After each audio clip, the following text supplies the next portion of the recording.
Football Manager is one of the most positively reviewed games each year, with every game in the main series on PC getting an 80+ on Metacritic. But today I want to talk about the worst review of Football Manager there has ever been. This is the worst! And no, I'm not on about some of the reviews of this year's game over on Steam. Oh no, this is much worse. This review was in fact so bad that its outlet had to issue an apology and withdraw the review and write a new review to replace it. But first we have to travel back to 2008. So it's 2008, we can pretend that I've got a bit more hair and that Portsmouth have just won the FA Cup. Over at Sports Interactive, they're getting ready to release Football Manager 2009. This was going to be the first game in the series with a 3D match engine. For reference, by the way, Crysis came out 2 years earlier in 2007 and looked like this. But other new features include the ability to play as a female manager, greater AI of the assistant manager, and press conference. Though some of us wish they would take that one back out again. So Sports Interactive send out their review copies to newspapers and websites the world over. And in most of the sane world, they receive a copy of Football Manager. But over in the Wild West, they got a game called Worldwide Soccer Manager 2009. One of, if not the biggest website at the time was IGN, and it likely still is today. So big in fact, they had multiple review teams based around the world that wrote localized reviews in other languages and for other markets. The UK team at IGN, for example, would have received their copy of Football Manager and in fact gave it a very good score. A solid 9 out of 10. Nice. The review starts perennially topping the PC bestsellers list. The Football Manager series is one of those rare gaming dynasties that exist in their own culturally mainstream vacuum away from the rest of the gaming world. And you might be thinking, Sai, what's wrong with this review? To which I replied, nothing. The reviewer actually left the rating of amazing on the game. You see, the UK office was not the only office to receive a copy of Football Manager 2009. Over in the good old US of A, the sports team had just got hold of their copy of Worldwide Soccer Manager and gave the task of reviewing it to one of their sports team reviewers. If you want to follow along with the review, it was of course taken down, but someone has very helpfully re-uploaded it and that source is down in the description. Baloney, fudge and mustard! My life is being ruined by the internet! This game gets a red card and possibly a lifetime ban, read the headline. Well, now it can't be that bad, can it? What could possibly be that bad about the 2009 edition that it gets that title? What sports fan doesn't want to take control of his favorite team and guide it to a championship, or better yet, a long string of championships? Okay, get on board with that. Well, if that means playing Worldwide Soccer Manager, you can count me in that number. Worldwide Soccer Manager 2009 gives gamers the chance to manage and coach 5,000 soccer teams from 50 countries around the globe, giving them the chance to manage every aspect of their team's roster, field questions from reporters at their team's press conferences, and coach their teams in real time as each simulated game unfolds. What it doesn't do, more importantly, is provide any compelling reason to keep playing. You just say that there's no compelling reason to keep playing Football Manager. Let me just go check my Steam hours in this game, and I'm sure you've had a similar experience. If you ever have kept playing Football Manager, I want to know how many hours you have racked up in one edition of the game down below. Let's see who gets the highest. Although the game's database of more than 350,000 real-life soccer players is certainly impressive, only the most die-hard of fans of the sport would be able to appreciate having such a massive pool of talent to sift through, and the casual fan was almost certainly find the task overwhelming. I did. The game's incredibly complex menu system is very difficult to navigate, even with the on-screen help box directing you through the process. In short, this game is extremely difficult to simply pick up and play. If you're unfamiliar with the franchise, expect to spend a significant amount of time simply trying to figure out how to navigate the menus. I think that's probably a fair point about Football Manager even now. For newcomers to the game could be very inaccessible, and I don't really know how Football Manager solves this, but obviously YouTube and websites can help you start to navigate the game. If you are looking for some guides, I've got some on the channel here, and there are a number of other great FM creators out there who can help you if you are ever interested in playing Football Manager and for some reason you haven't and you just clicked on this video. How did you get here? Worldwide Soccer Manager's presentation problems don't end there though. Once you finally make it to your team's first game, you'll find the player renderings and animations are awful, and the stadiums you play in lack any kind of personality or detail. Each field is bordered by fences and what appear to be unfinished stands, which don't have any fans in them. And when the ball is kicked off the pitch, it passes smoothly through the surrounding fences, right through the stands, and disappears from the view, only to return to the field in the same fashion, appearing magically from the stands and passing through the fences and goals on its way back into play. Alright, that was pretty funny at the time. Then there's the sound, or lack thereof. There is no soundtrack that plays while you work in the game's menus, which you'll spend the vast majority of your time in this game doing. There is no audio narration to accompany your participation in press conferences.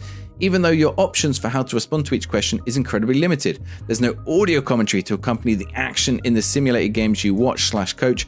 In fact, the only sound we found in the entire game was the tons of fans cheering as each simulated game played out, which only detract from the game's feel of authenticity, seeing as there are no fans rendered in the stands. To be fair to Football Manager, they did try adding a theme tune one year, and we've not seen it since. Now, this next bit is where the review really falls apart. You might say up till now, okay, those are a lot of valid points and criticisms about the graphics engine, maybe the game being a bit inaccessible, but here is where we sort of get to the crux of the reviewer not really understanding what the game was about. As far as traditional gameplay goes, there really isn't any in Worldwide Soccer Manager 2009. Apart from managing your roster and coaching your team, there really isn't anything to do at all. So unless you really enjoy clicking on menu buttons, you'll find your interaction with this game extremely disappointing. That's an unusual statement to make about the game. There's actually quite a lot to do in Football Manager, if that's what you're expecting. So we'll come back to that in a minute. However, if you're a big footy fan and big fan of sports simulation, you'll be extremely impressed with the depth of Worldwide Soccer Manager, which allows you to control just about every facet of your team and draw from a player pool that is simply mind-boggling.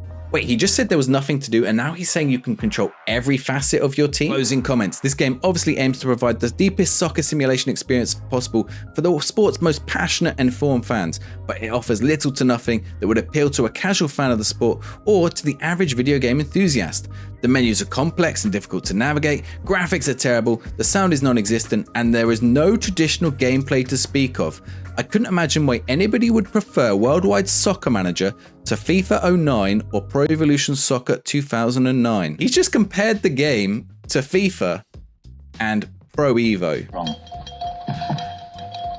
It's wrong. And perhaps now you're seeing the red flag for why they had to remove this review. If you're curious on the score, he gave it a 2 out of 10 compared to the UK site's 9.1 out of 10. And you can start to see where the problems arose with this review. At the time on the IGN forums, in the comments on the review, over on places like Reddit, people were starting to notice this review. And it started to receive a lot of backlash, not just from fans of Football Manager, but from the wider community as a whole. You see, this review had gone in with preconceived ideas about what the game should be and what he should be playing, thinking that it should be some kind of FIFA, Pro Evolution Soccer style game, and he couldn't manage that at all. He compared the graphics to these other games. This was actually the first year that the game had that 3D engine, and you know, every year we are all a little bit critical of those 3D graphics. I'm pretty sure it hasn't changed that much since 2009. Fingers crossed for FM24. But at the same time, that's not really what we're playing the game for. Now, there was of course this backlash from the fans and the online community. We don't know what Sega and Sports Interactive thought of this review, but I can imagine they were none too happy. I don't want to imply that there was any kind of publisher or developer pressure, and in fact, websites were in fact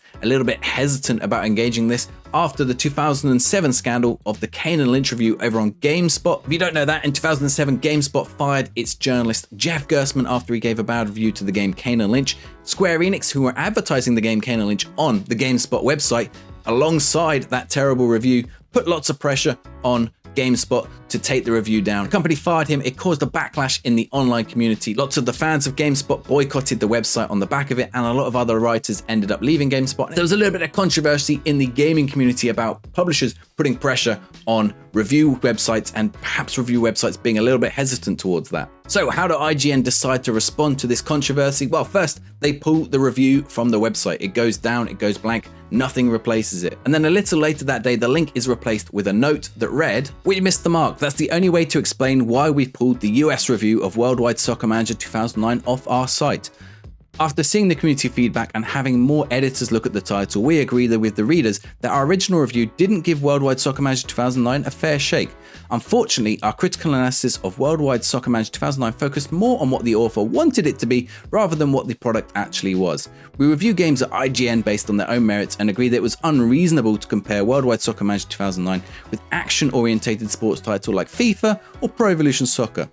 Because of the unfair comparison, we have deemed the review unacceptable and have removed it from the website. We extend our sincerest apologies to both Sega and our readers for the mistake and confusion. Look for an updated and more accurate reflection of IGN's review of Worldwide Soccer Manager 2009 sometime in the near future." So they'd issued an apology to Sega and to the fans for this review. Later in December, they finally released that updated review almost a month after the game came out. Of course, the UK review had been up on the website in that entire time, so they did have a review that was available for people to read if they wanted to know more about the game. This time, the journalist awarded the game a 7.9, which is maybe a little bit lower than some of the other reviews, but a 7.9 was still a good rating, and it had a number of valid criticisms about the shortcomings of the game. Both that review and the review that the UK team gave a 9.1 are also down in the description below if you want to give them a little read. So that was the worst ever and most controversial review of Football Manager. If you enjoyed this video and want to see more like it, please give this video a like and subscribe to the channel. It lets me know that I should be creating more content like this. I already have a number of Football Manager experiments on the channel, and I've collected them all in a little playlist which you can check out here.